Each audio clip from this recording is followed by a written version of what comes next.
Hi everyone, it's Susan again, and I'm back after a short absence. I was on a little retreat, which I very much needed. Um, and now I'm back having a look at today's Aquarius new moon. So I'm sorry that this is a bit late coming out. I want to talk about Aquarius in general. So I'm not going to do individual sign by sign reports because I have a few things that I want to cover in terms of this energy of early February. I'm going to break it down into a couple of different videos over the next couple of days. So I apologize to those who really prefer the individual sign videos, but I just don't, I'm afraid, have the time right now to go into that kind of depth. But find Aquarius in your natal chart, wherever that is. This is what is really being lit up at the moment, and that's not just this particular day, but really all of the first 3 weeks at least of February, very, very powerfully so, even into March, because Mars and Venus stay a wee bit longer in Aquarius. So where to start? Let's start with this new moon. I'm just to confirm to those of you who are not sure of these things, I work with the tropical zodiac. I am using a whole sign chart, and that is why each sign is represented by each house, or rather the reverse, each house is represented by one sign. I don't have intercepted houses because that only applies to quadrant style houses. And if none of that means anything to you, then ignore what I've just said. You can also ignore the ascendant, although I keep it in mind. I'm using Greenwich Mean Time, or what is now called Universal Time. And so that is because most of you are coming from all over the world, and it makes sense to just put it really at the what we consider to be the beginning of the day in terms of the mean or the average time. So universal time applies to London or the UK, and if you are anywhere east of that, then you add however much time, and if you're west of that, say North or South America, then you subtract the amount of time from this particular new moon. It's very interesting. It's happening at almost exactly 11 p.m.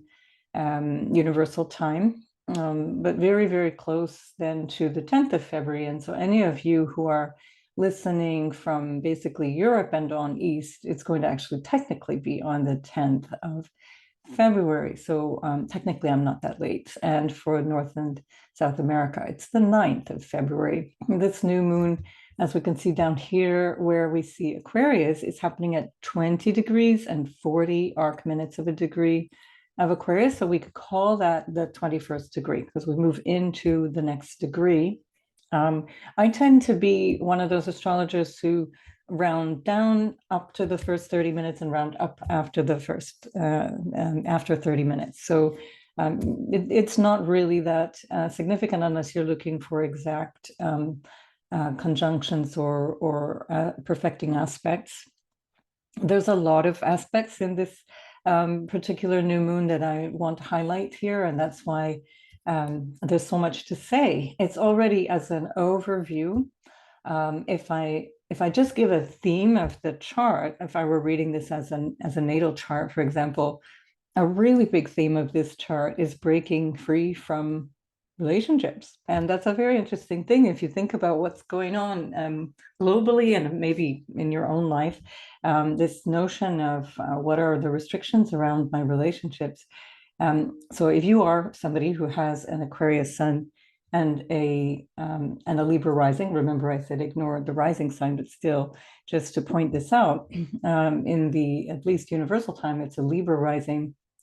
And emphasizing that, including the South Node in Libra, is just really making that message even stronger.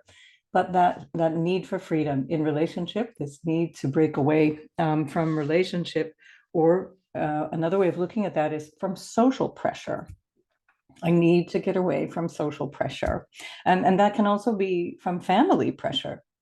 So Aquarius is ruled by Saturn and Libra is ruled by Venus. And so there's this tension around what are feelings like restrictions and burdens, if you like, around relationships. So that's an overall theme. It's not going to apply to each and every one of you, but I think it's a very strong theme globally right now. We can think of those relationships as diplomatic relationships as well as individual relationships, of course. Aquarius is a sign of society. So we have Capricorn, Aquarius, and Pisces, which are very much signs of the collective. So anything that's happening in those last three signs of the zodiac affects all of us in a symbolic sense. That may not be true for you in terms of your natal chart. For example, if this is the natal chart, this would not be technically true. It's only symbolically true because of the signs, because here we're seeing it in the 4th through the 6th house. But and again, if you're not clear what I'm talking about here, don't worry about it. It's not really the most relevant thing about the new moon. I'm just pointing that out because so many of you are deep into astrology and are actual astrologers yourselves. So you might find that interesting. And the other aspect of this is that although Saturn I consider to be the ruler of Aquarius, because I do work with the traditional rulers, it's this particular new moon is strongly, very, very strongly squared by Uranus. And that is considered the modern ruler by many astrologers. I certainly consider it, I consider Uranus in all charts to be very significant, but of course it does have this quality of the future-oriented, scientific-oriented, change agent kind of flavor that Aquarius can have. But that can also tend to be this sort of rebellious quality that the sun in Aquarius would have anyway. What I mean by that is that the sun is actually in it's in detriment in Aquarius. The sun rules Leo, which is the opposite sign. And in Aquarius, where Leo, for example, is about the self and identity and being clear about one's self, Aquarius is about the collective, as I just mentioned, it's about others. And so the energy of the sun, which is usually about an individual identity, has to try and merge with the collective. And that merging can cause a confusion around identity. And so paradoxically, you often get with Aquarian types a very strong ego, a very strong sense of self, because they're trying to find themselves in this ocean of other people. And one thing that always jumps to my mind when I think of Aquarius is Monty Python's Life of Brian. And I'll link that, a little clip of that below, because some of you may not be familiar with that. That humor doesn't always translate well. I know many French friends wonder what on earth anybody finds funny about Monty Python, but okay. It's the point is that this particular clip, which is from Life of Brian, really for me describes Aquarian energy very, very strongly, and especially the sun in Aquarius. And the quote is that Brian, who is to be taken as a new sort of messiah, is saying to everybody, go live your lives, think for yourselves, you are all individuals. And the entire crowd repeats in unison, yes, we are all individuals. And it's quite funny because this is one of the things about Aquarius. People can fall into a collective as a way of identifying the self. And this is one of the ways that the sun in Aquarius weakens. We see that seasonally as well. The sun in Leo is very, in the northern hemisphere, is very strong. And the sun in Aquarius during the late winter is weak. It's not the warmest or brightest time of the year.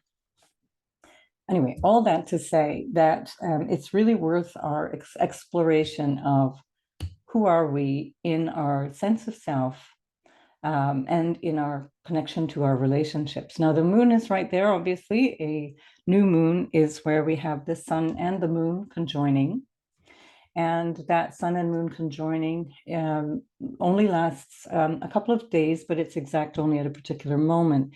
But it triggers both the ending of a cycle and the beginning of a new one. So we can think of the new moon as the conclusion of the previous month or month of 28 days and the beginning of the next cycle. So this energy really strongly applies for the next 4 weeks.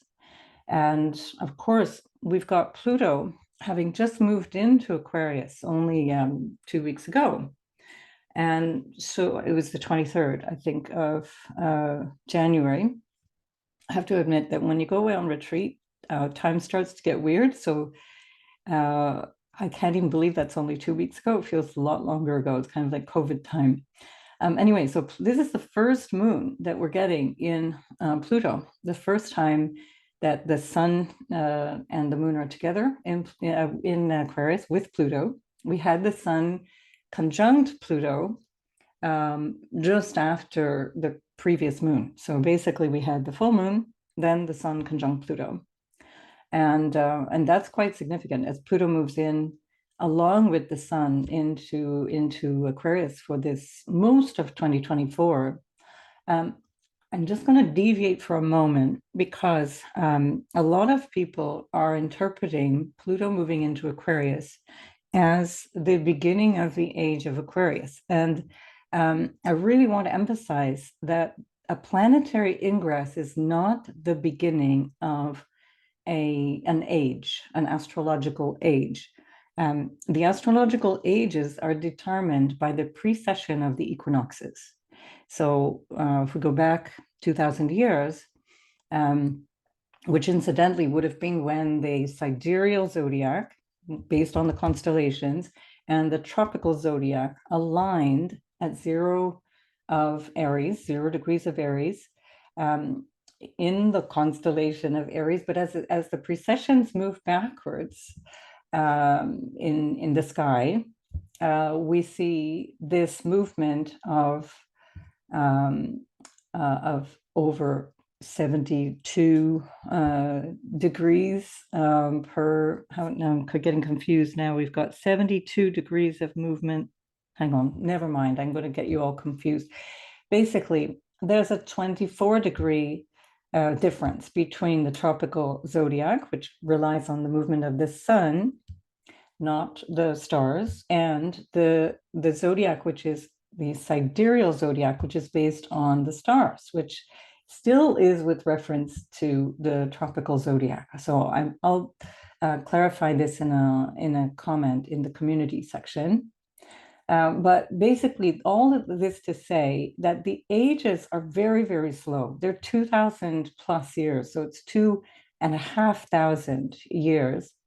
Nobody actually agrees on when the beginning of the Aquarian New Age is, but we know that we are technically not in it if we only use the straightforward application of the precession of the equinoxes being the beginning of the ages, which it always traditionally was. Now, in modern times, meaning in my lifetime, God bless them, the Fifth Dimension sang this song for in the musical Hair called The Dawning of the Age of Aquarius. And everybody, again, as a sign of our times, takes lyrics of a song to mean that this is actually something true. Unfortunately, this is where we are in our intellectual development, and we'll talk about intellectualism in Aquarius in a moment. But the point being that we aren't in the Aquarian age. It doesn't matter if we are or not. There's a lot of Aquarian energy at the moment, temporarily, because we have these planetary ingresses. Now, Pluto will be 20 years in Aquarius. The Aquarian age, when it begins, probably about 400 years from now, is going to last 2,500 years. None of us will be alive to see that. What we can say with some kind of certainty is that we are in the air age now, because we had the Jupiter and Saturn conjunction in Aquarius at 0 degrees, which is where Pluto is now. So think back to about 3 years ago. Is it 3 or even 4 now? 3+ years ago, Christmas-ish time. I think it was even the winter solstice of 2020, when Jupiter and Saturn were conjunct at 0 degrees of Aquarius. And at that point, this was the first Jupiter-Saturn conjunction in the sign of air, and it does set up a very long cycle over a span of 2 centuries. Now, these are different cycles. This has nothing to do with the Aquarian age again. So all this to say we're not in the Aquarian age, technically speaking. You can say we are, doesn't bother me, won't change my life one bit. And it probably won't change your life one bit either, because these ages are so slow that we don't actually notice them. So whether we're in any age is not really able to affect us in our lifetime. This is a concept that is vast and huge, a bit like Kali Yuga, which many of you know, and I've done a video with Vic Kara on about a year ago. And the notion is just to give us a sense of the overall span or overarching kind of movement of energy that we're moving into, but it's not happening now. And it certainly didn't start with Pluto moving into Aquarius. And it's not because we have a stellium in Aquarius. We already had many stelliums in Aquarius, including in 1962, which I think was probably where this idea of the dawning of the age of Aquarius probably came from, because Hera came a few years later. Not to blame those 1962 stelliums, but just to say that you don't need to worry about these things. Think about today. Now, this is actually very interesting because it's a bit meta, what I was just describing, because it's very Aquarian to go way into concepts and into idealism, and almost to the point of avoiding what is practical today. Aquarius is very forward thinking, very scientific, very out there. And what can happen is that we get so deep into concepts and so deep into what's next, what's coming down the pipeline, that we actually are no longer really functioning in terms of what's necessary for us to focus on right now. So I'm going to bring you right back to now, this new moon that's happening today, squaring Uranus, which is an opportunity for something extremely new, dynamic, potentially disruptive, usually, especially with Uranus, can be very disruptive, can be very, it's a necessary change, let's say, to patterns that have already kind of developed over time. But it's not necessarily comfortable, because both Aquarius and where Uranus is in Taurus are fixed signs. So Aquarian energy, despite its reputation, can be very stubborn. And so change can require quite a lot of shakeup. It can require quite a lot of stimulation. So we need this Uranian energy to shake things up and to potentially change some ideas. Now, it's very helpful that we also have Mercury in Aquarius at the same time, which is in a square to Jupiter. Mercury square Jupiter is a bit elevated in terms of thinking. Mercury in Aquarius does very well. Mercury is very analytical. It's all about ideas and thoughts and concepts. And Aquarius is very much like that. And Mercury in Aquarius is a very intellectual type of Mercury. It's an air sign, so Mercury always does really well, very happy in an air sign. But it tends to, and this will be even more strongly the case when Mars moves into Aquarius, there's a tendency to jump to conclusions. And so there can be a certain, and this is potentially part of the egotism of Aquarius, where there can be this tendency to think one knows already, and or to have such a fixed idea that that you don't question it. So here, what I'm suggesting is, with this Uranian energy squaring this new moon, this is a brilliant time, especially with Jupiter in a square to Mercury. It's a brilliant time to question all of your sacred cows. Coming just now from India, sacred cows are fresh on my mind. Krishnamurti used to talk about sacred cows a lot. Shedding your sacred cows is part of a spiritual practice. And this is something we can do now, where we're recognizing that wherever we're holding this determination and a belief around something, doesn't matter what it is, it could be religious or political. Your team is better than the other team. Question it. Is it true? What is it about what is threatening you about questioning these ideas, these assumptions? I made some comments in a previous video about the states and with reference to Pluto moving into Aquarius, or in the last degree of Capricorn, I've forgotten now. And somebody had pretty much a personal meltdown about the fact that I criticized Joe Biden. And I don't have skin in that game. I am so done with American politics. None of them are worth the time that we all spend on them. But there's a sacred cow. So if you get triggered by somebody questioning the capacity of your guy or girl, depending, or if somebody questions the integrity of an idea or whatever that you believe in, then you know that you're in the realm of dogma. This is another Aquarian energy, dogma, bordering on cult like energy, which is another Aquarian idea. And this is part of the challenge of the sun in Aquarius, is that you can merge so deeply with an idea or a group, a belief system. The blue-haired, spiky, pierced crowd that you don't see any value in any other way of looking at life. And I'm not picking on anybody who has blue spiky hair with piercings. I'm just saying that quality of hanging on to an identity, an idea, an ideology is dangerous, and we need to question those. And we're seeing the results of not questioning those in the political discourse around the world, in the military actions around the world, to the point that another very Aquarian energy, the internet, and exchange of ideas. Aquarius represents the marketplace in all different ways. It's where people come together to share ideas. It could even be like a cafe where people sit down and talk about ideas. But that's being censored, and it's being censored in large part by the individuals themselves who are who are party to those discussions.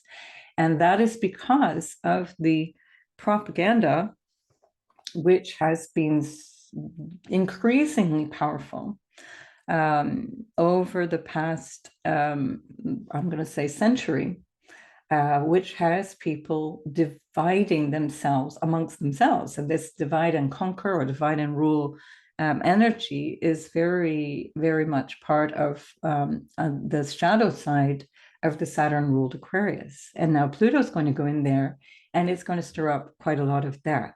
So Pluto at 0 degrees of Aquarius is showing us in stark contrast how all of these things can manifest over the next 20 years. So we do need to question our own sacred cows. We need to be willing to see that maybe we were not fully informed. This is, again, that tendency of Aquarius to jump to conclusions. It's a tendency to want to dominate discourse rather than listening. It's not an easy energy to give up. It's a fixed air sign. It's not necessarily an easy energy to give up. And because of that high idealism of Aquarius, and I'm very often coming from the idea that there's a desire to improve, especially improving on society, improving on the way we connect with each other. There's this belief that it has to be this way. So Aquarians can be very critical, very demanding, and not want to be questioned. So let me just check my notes, because I had a lot that I wanted to say. Yeah. Oh, so objectivity is the great quality of Aquarius, to be objective, and even to the point of detachment. And now we've got Mercury there. That's where we can really use that objective way of analyzing things, but it can be over intellectual, it can be over detached, over objective, meaning that there can be a potential to forget the humanity. Another thing that comes to mind when I think of Aquarius is this expression, which is one of the first things I learned as an astrologer about the different signs. The one that jumped out at me with Aquarius was that Aquarians love humanity, but hate humans. And this is a really important thing to keep in mind, because that sense of standing up for a collective idea can actually just as easily throw an individual under the bus in order to preserve the collective idea. This is something we want to pay close attention to while Pluto is going 2 decades long into Aquarius. Wrong beliefs need to be deconstructed. Pluto will do that. So with this energy of Mercury currently in a square to Jupiter can help us as well, because it's elevating this idea of what do I believe based on my values. Jupiter is ruled by Venus in this case, based on my values. And we have currently, at the time of the new moon, we've got Venus and Mars in Capricorn, but and so Mars being very, very strong in Capricorn, but they're quickly going to move into Aquarius. So by the 13th of February, Mars will be conjunct Pluto and in Aquarius, very disruptive, very high energy, potentially collectively dangerous energy. And those are two volatile and warlike planets. And then Venus on the 17th will move in and conjunct Pluto. So that can be issues of power struggles around relationships and money potentially as well. And so this energy is still ongoing, although at the full moon, or sorry, at the new moon here in Aquarius, we do have this current potential to do the right thing, think the right thing. Venus ruling Jupiter from another Saturn-ruled sign is quite interesting, because Venus wants to do the right thing in Capricorn. She knows which cutlery to use, and she follows good etiquette, and she's very well mannered in Capricorn. We also have Saturn, which is ruling Venus and Mars and ruling this whole Aquarius stellium in a sextile to Jupiter. It's part of the ongoing sextile that continues throughout the whole month of February. And that Saturn, it's in Pisces, in Jupiter ruled Pisces. So there's a strong pull on this Jupiter right now, which is, thank goodness for that Jupiter, because it's probably the one thing that can give us this more elevated way of looking at what's going on right now. Saturn is in Pisces is about trying to find a more spiritual way of organizing beliefs, organizing ourselves in terms of our belief systems, or what it is that we hope to understand about life, or the more profound understanding. And so this can be really, really helpful. This can be very helpful for planning for the future, which Aquarians love to do, and not at the expense of today. So not saying, whatever is going on today has to sort itself out and we'll focus on some ideal in the future. We have to really get grounded.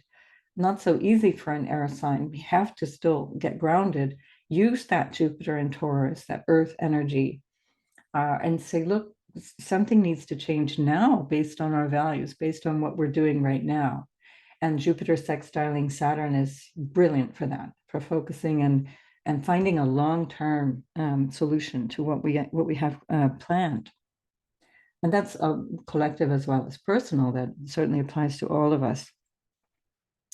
Let me just see again what I wanted to share with you. Yeah. So this Mercury aspect, but also especially the whole stellium in Aquarius, can be used as an aspect of a mindfulness kind of practice of self-awareness. And if we do that, we can notice where we have a tendency with that Mercury jumping to conclusions, and even more so when Mars moves in there.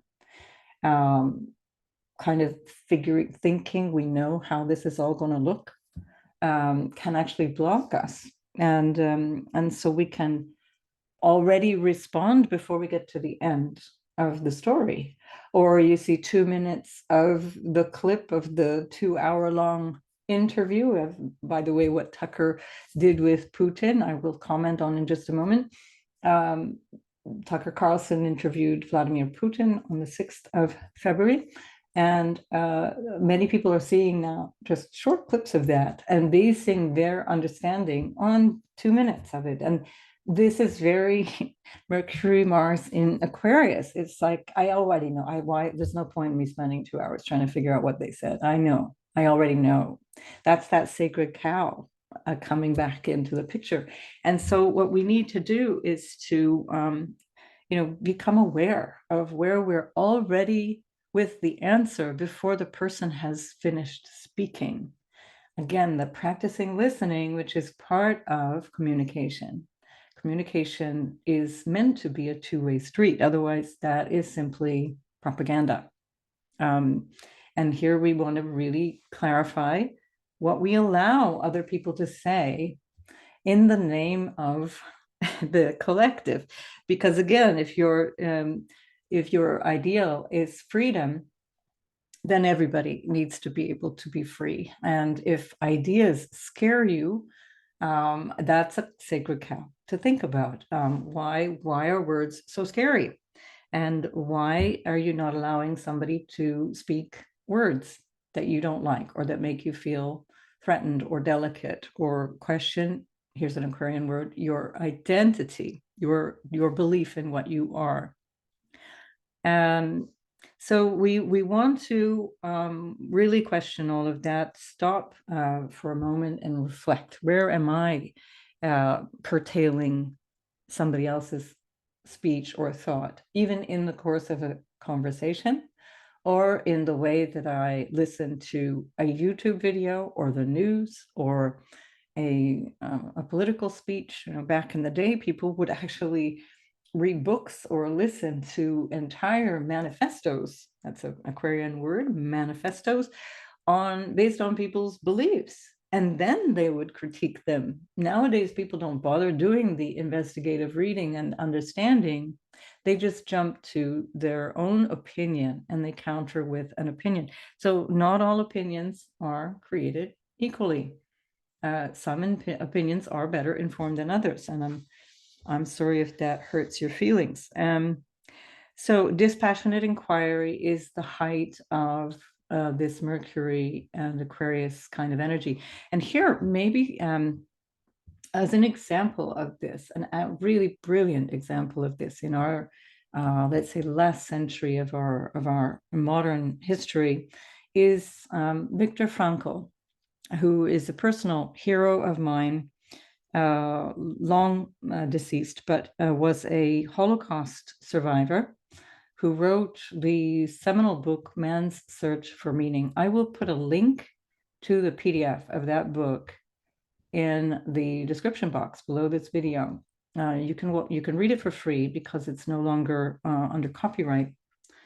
Man's Search for Meaning is one of the greatest books that you can ever read in terms of understanding humanity, which is this Aquarian ideal.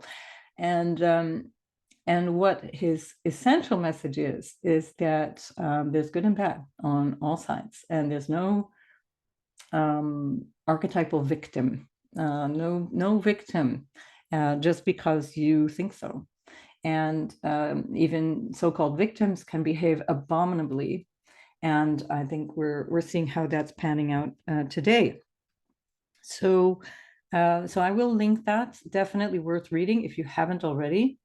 And you will find also some fantastic, enlightening personal reflections in that book. It's a very short book, won't be too challenging for most of you to read. There's so many things. I just want to, I want to focus on this notion of emotionality. So this detachment, the emotional detachment, can serve us really well right now. And again, this Aquarian energy of emotional detachment with all of these planets moving into Aquarius can be helpful as we're examining what's going on in a dispassionate way. But if we go too far into that, then we're also examining things without also remembering that we are connected to whatever our brothers and sisters are experiencing. And we are all connected. That is the not only the Aquarian ideal, but the truth of our existence, that there is no other, and that we rely on each other in mysterious and invisible ways. And when there is suffering within any one person or collective, we all suffer.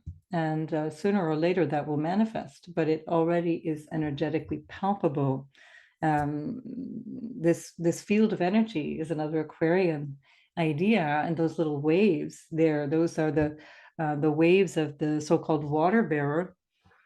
The the water bearer in the sky is the constellation of Aquarius, which is pouring the water out of an urn. That's the ancient image of Aquarius.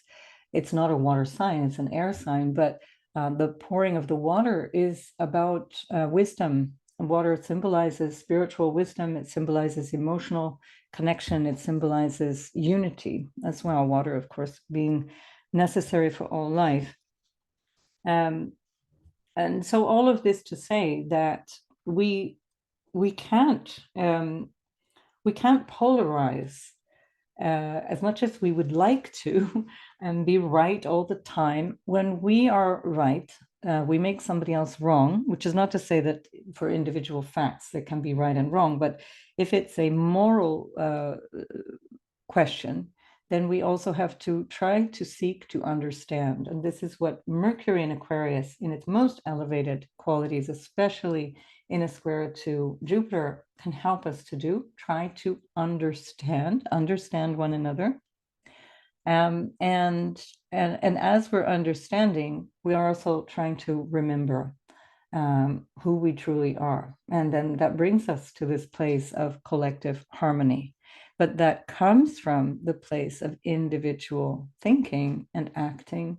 And the only way that we can get to that place of being free and being in peace and harmony is to release our own sacred cows and be willing to find that inner peace and harmony that's inside of us.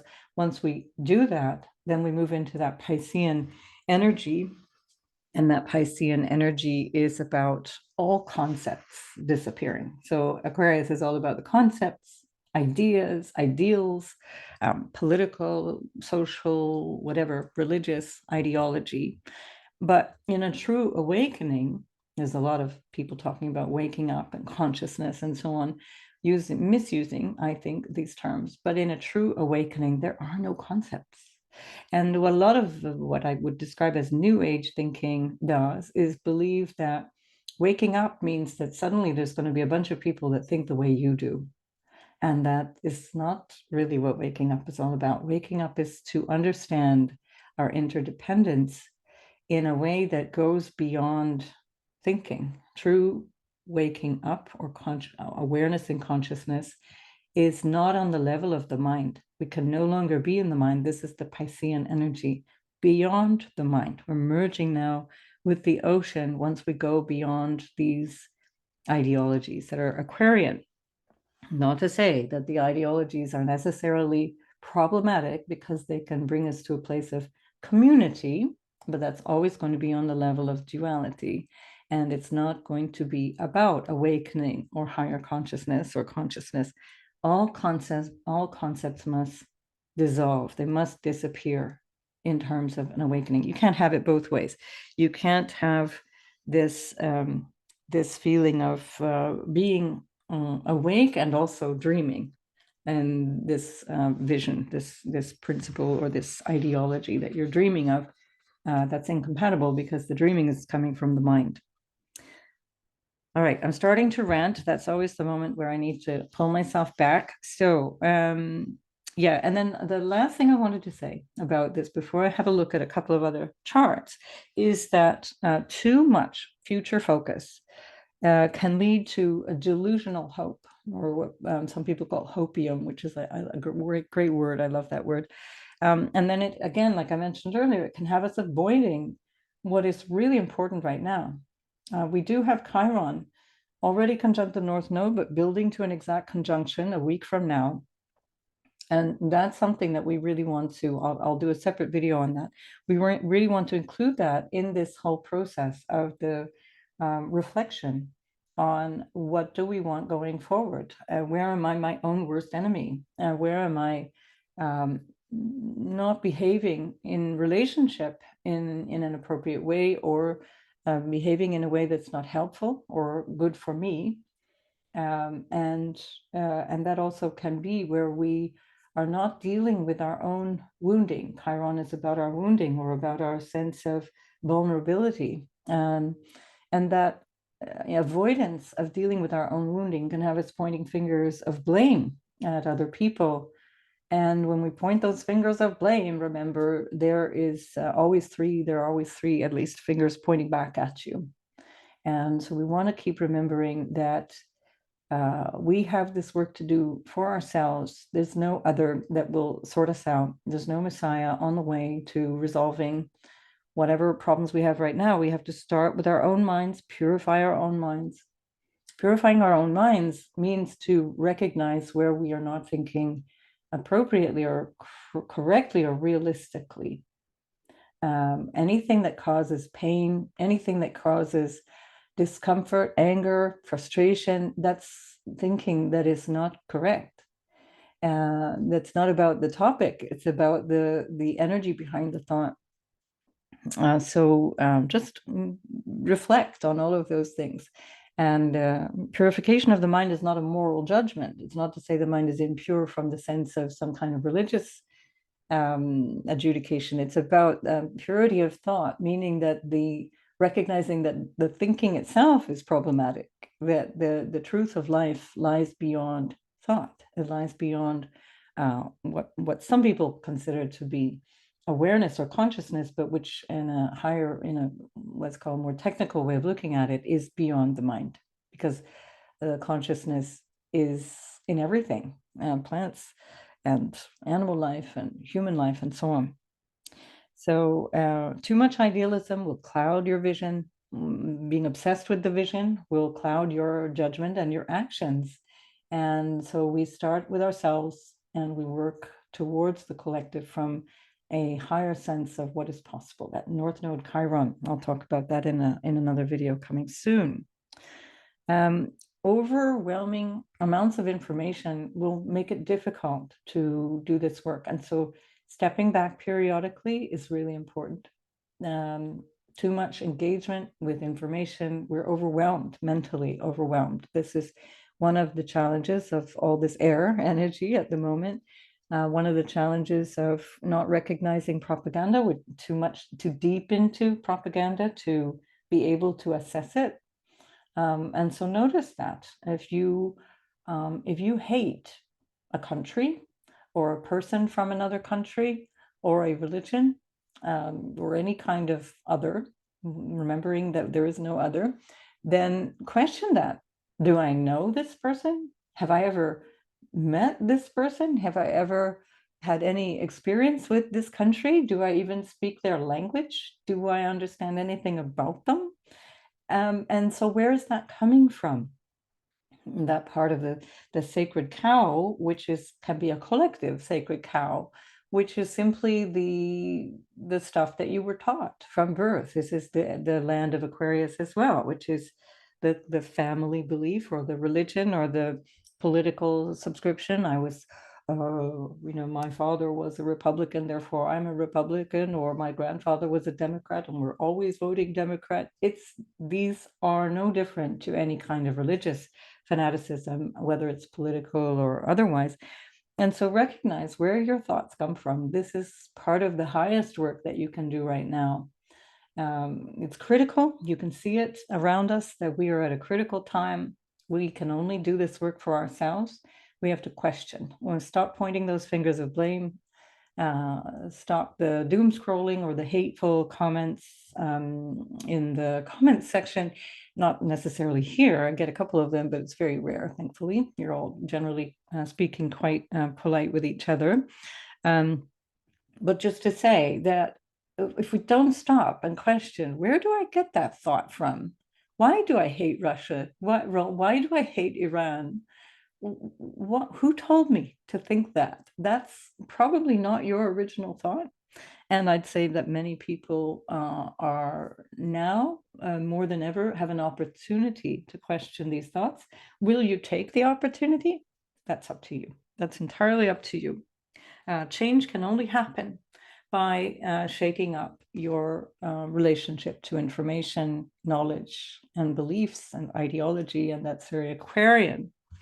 So in the true Aquarian vein, you want to be different. You want to stand out from the group, and get away from this political or otherwise some sort of form of dogma. Now, I'll leave it at that. I want to point out that when later on the 22nd of February, and we'll talk about this before we get to that point, but we'll in another video, Venus and Mars are going to be conjunct at the place that Mercury is today at the Aquarius new moon. So at 7 degrees of Aquarius, Venus and Mars will be conjunct. That's a lovely conjunction. It's an annual thing, roughly, and it's always lovely. So again, now what we're looking at here with the overall flavor, if you're still with me from the beginning, is this questioning of relationships and what relationships do I need to be free from? Now, when Venus and Mars come together, we can restart that cycle, and we can come to this is the new cycle. Now, Venus and Mars are already building to this conjunction. It's kind of an ongoing thing for quite a while, but it's exact on the 22nd. And so then we can start with a whole new vision. Now, that can be collective as well, a whole new vision in terms of what it means to be in relationship in this Aquarian way, which is ideally all about tolerance, all about harmony, and especially towards human nature, human beings, human frailty. We definitely see amongst our leaders that they have attitudes and beliefs and lifestyles that are light years away from the average person, so far away. And in fact, the last time Pluto was in Aquarius, this was the same issue. If we take the French monarchy as the example, they were so out of touch with the average person that they did not even recognize that the average French person was starving. This is where you get that famous quote from Marie Antoinette, which is "Qu'ils mangent de la brioche," which means, and it's been translated as "let them eat cake," but it's more like, let them have a brioche.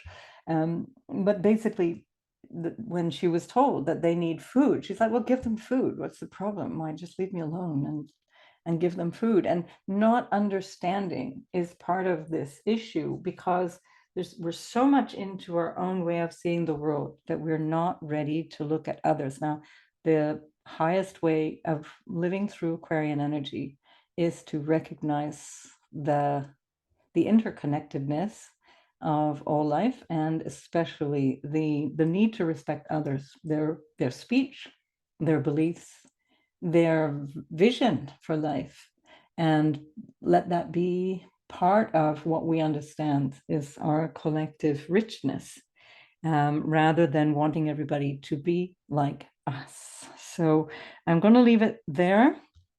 There's so much more to say, but there we are. And before I go into the other charts, and some of you may not be bothered about those things, so you can probably leave now, but before we move into all of that, I had one more comment here that I scribbled, which is that Aquarius is a masculine sign, and all revolutions, without exception, have focused on the rights and needs of men. And this is not a misogynistic comment, it's just a reflection on history. And the rights for men inscribed throughout history, and women needed to battle for their rights quite separately.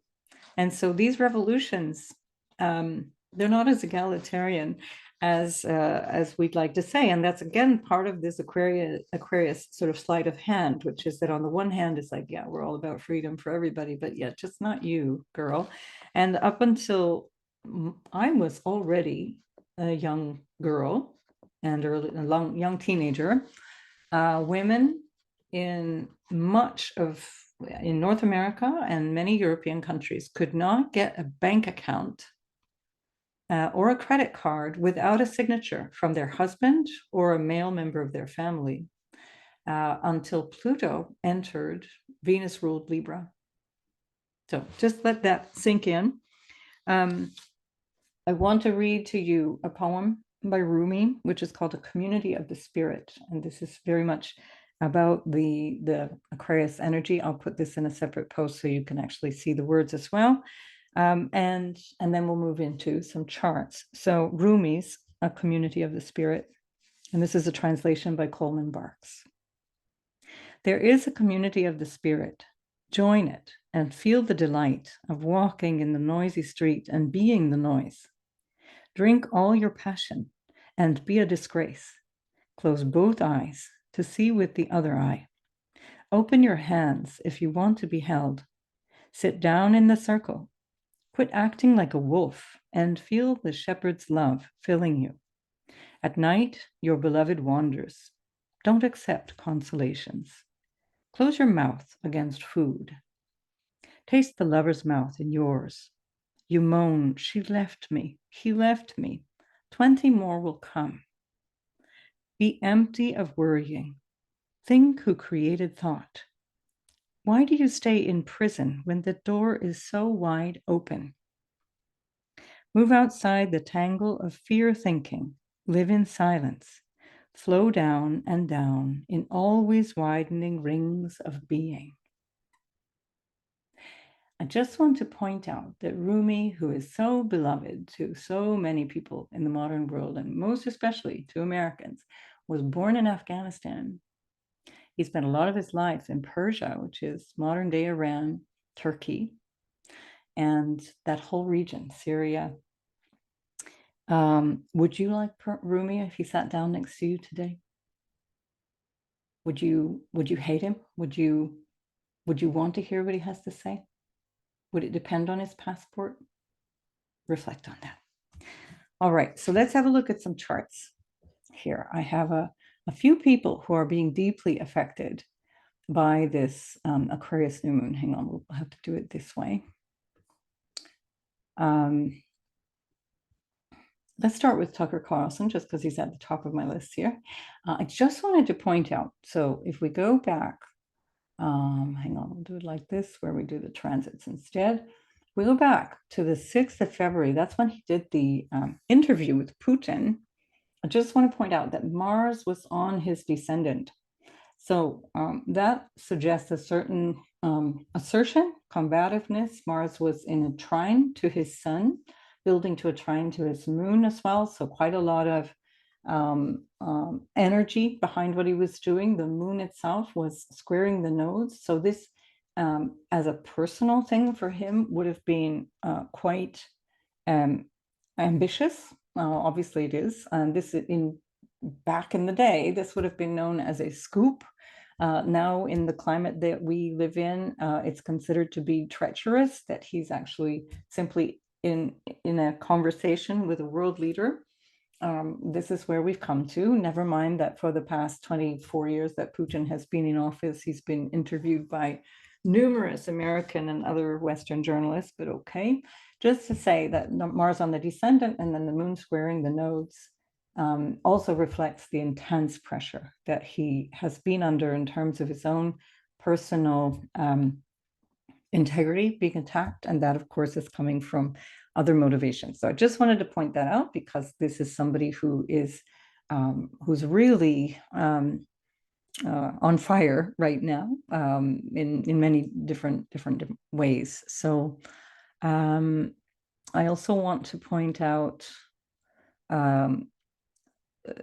Zelensky, our erstwhile friend of the West. Now, Zelensky, let's come back to this moon. Zelensky, bless him, is going through quite a hard time. Already at the full moon, the previous full moon 2 weeks ago, under an enormous amount of pressure. And, you know, he's got 5-degree Venus Sun conjunction. This new moon is happening on his midheaven. It's opposite his moon, so he has a Leo moon on the IC and broadly conjunct Saturn. This is all being opposed by this new moon. The moon will actually oppose Saturn. He's got the south node on Pluto at the moment as well in Libra. Real relationship challenges, really massive need to change. Pluto is opposing his natal Mars. Mars will be conjoining Pluto in opposition to his natal Mars. Venus will come along later. This is intense, to say the least. This is all in a square to his Chiron. If you've been paying attention to the news, you've seen that the last week or couple of weeks, it's been going on behind the scenes for months, but certainly overtly, or let's say even a year or more. He is in a very strong power struggle with General Zaluzhny. Sorry, my pronunciation is no doubt wrong. General Zaluzhny is his arch nemesis. Zelensky has no sort of political or certainly military support. He's hanging by a thread.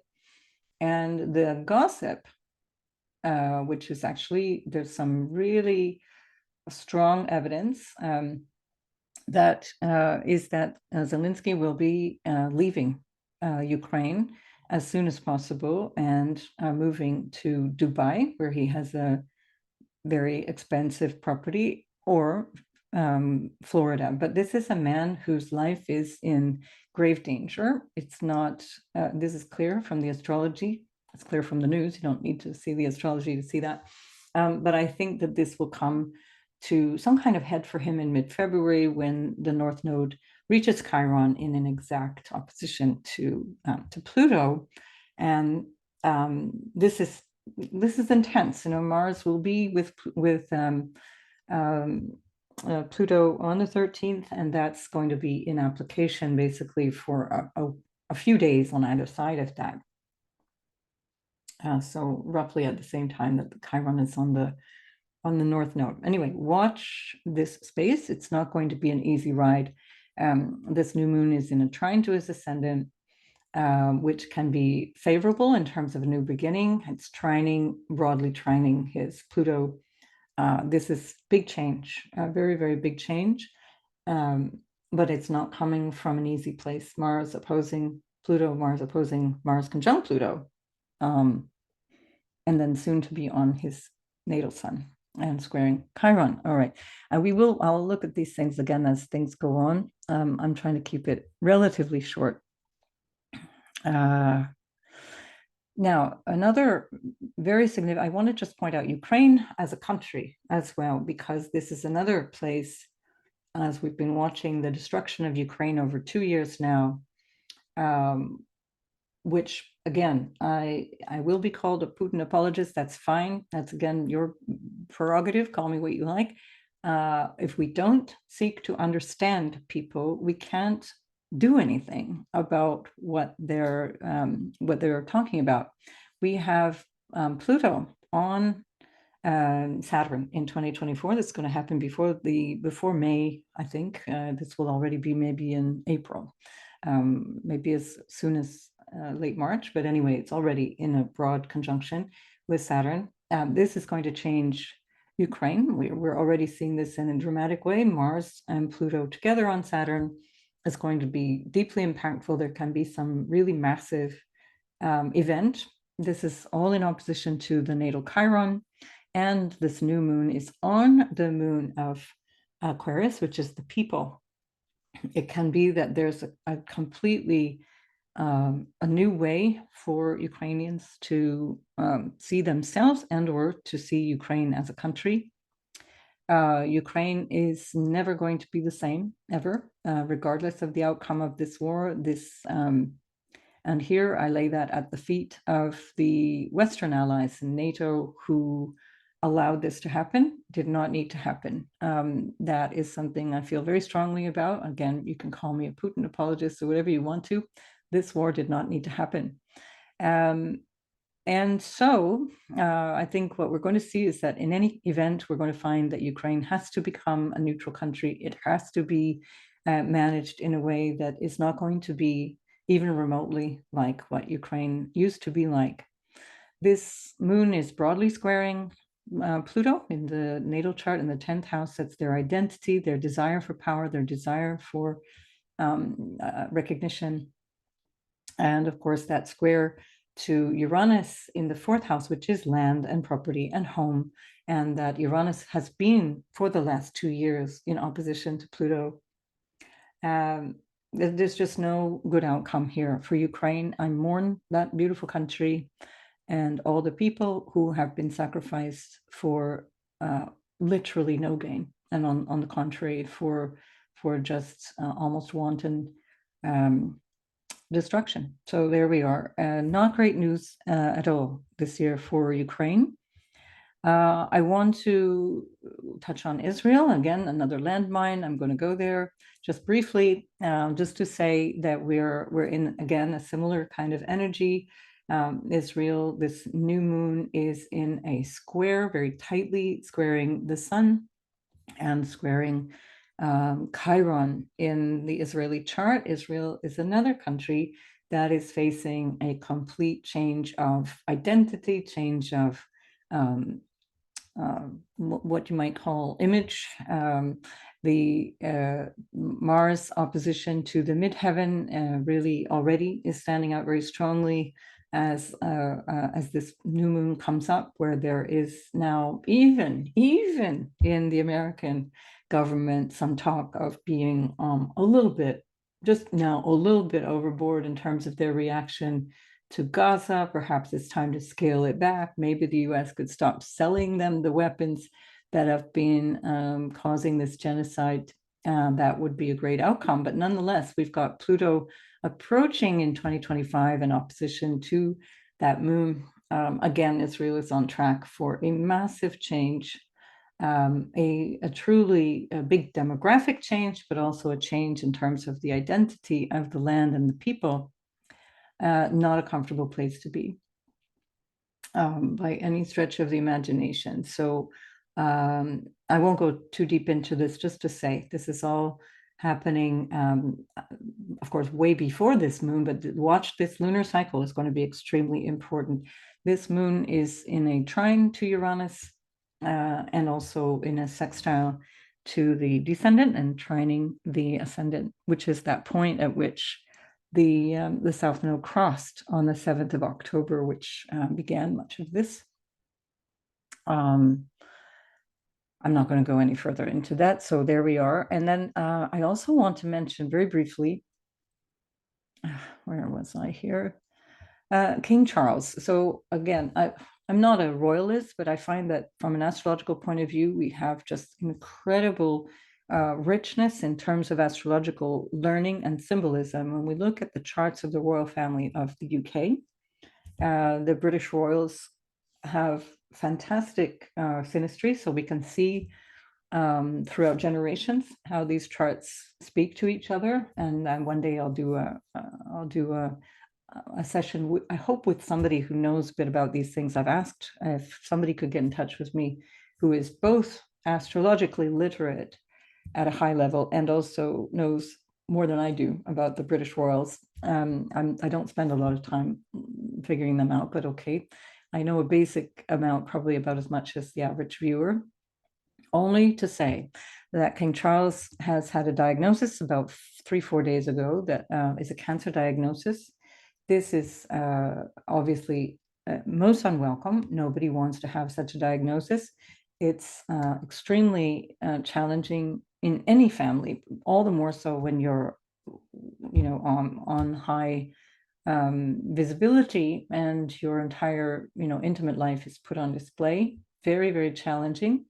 At the same time, we have, there's also health issues of Kate Middleton, and Sarah Ferguson also having health issues with cancer.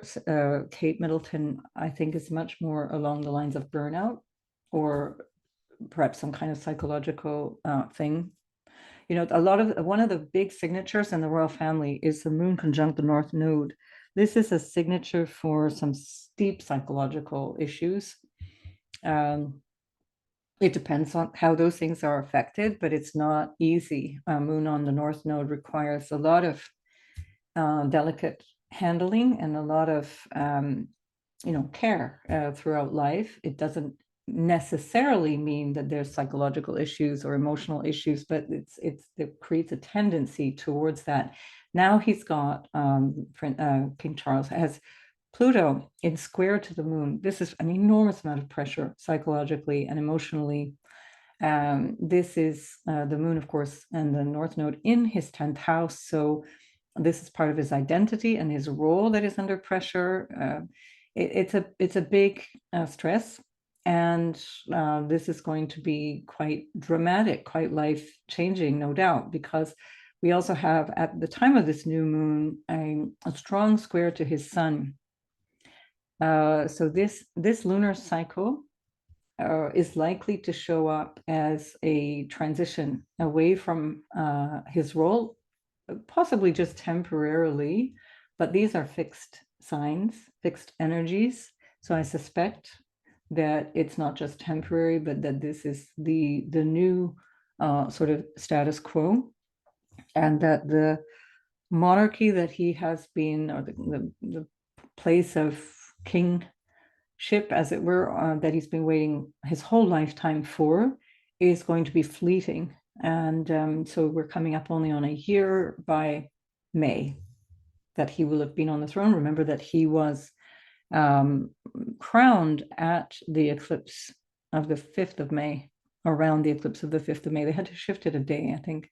Anyway, so again, keep in mind this is coming up for really powerful reflection in the weeks ahead, as this lunar cycle, but also the 6 months to come. The South Node is moving to a very strong conjunction with his Venus, and that will be in effect by the time of the full moon.